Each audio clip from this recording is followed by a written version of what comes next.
that brought a great sense of pride, credibility, but that wasn't really what I was in it for.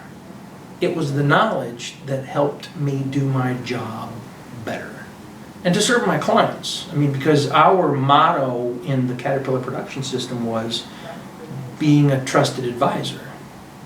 And so when you look at the values that are buried in that competencies and behavior model, there was absolutely no conflict with the values that I was trying to express in my work.